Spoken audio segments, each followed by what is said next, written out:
Okay, Rudolph. Oh, hi, boys and girls. Welcome to Santa's Village. And it's cold out here and it's snowing, so hey, let's go inside by the fire, have some hot cocoa, and let Santa share some brand new Christmas stories with you. Well, children, it's story time again, and I'm going to tell you the story about how Santa's Village was founded. Well, as a young man, I knew I had been chosen to be Santa Claus, and, well, my mission through life would be to spread the Christmas spirit throughout the world. And I had finished my studies and decided I would do what a lot of students do. I would take a gap year and travel around the world. As I put on my backpack, my rainbow appeared in the sky, and I knew it was Old Father Time, and he would safely guide me on my journey. I traveled to Africa, to India, China, and South America. I traveled all over the world guided by the rainbow, which, well, wanted me to witness poverty, drought, and hunger.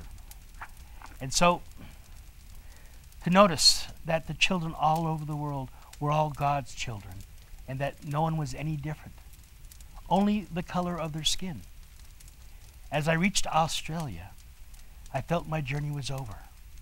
So I looked up into the sky, and I saw the rainbow was still there. I walked straight into a lamppost, and I fell to the ground. Are you okay? A voice asked as I lay on the floor. I opened my eyes, and it was a beautiful young lady. And she helped me to my feet. And she was a student, and she was also traveling. Well, we got on great. And I told her I was Santa Claus and that I was following my rainbow. I liked her very much, and so I asked her if she would travel with me. As the weeks passed, I fell in love. And I knew I wanted to marry this lady. Well, I built up the courage, and I asked her if she'd be my wife and become Mrs. Claus. To my delight, she said yes, but wanted to know where we were going to live. Just then, in the sky, my rainbow started to dance and move. We looked up, and it swung right around and pointed north. It was a sign for us to follow. We followed my rainbow for many days and nights, and followed it all the way to the North Pole, where we found a small white church made of sugar. Outside of it stood 12 elves. Well, I couldn't believe my eyes, and as we walked up, they bowed to welcome us. We've been expecting you, a voice said. Old Father Time had organized everything. Well, I looked around, and behind me, a small talking mouse was greeting me. I said to the very excited Mrs. Claus, this place is magical. I'm sure I even saw a reindeer in the sky. As the door opened, the wedding music began. It was a beautiful march, and we walked in, and the head elf proclaimed the wedding of Santa Claus to his bride.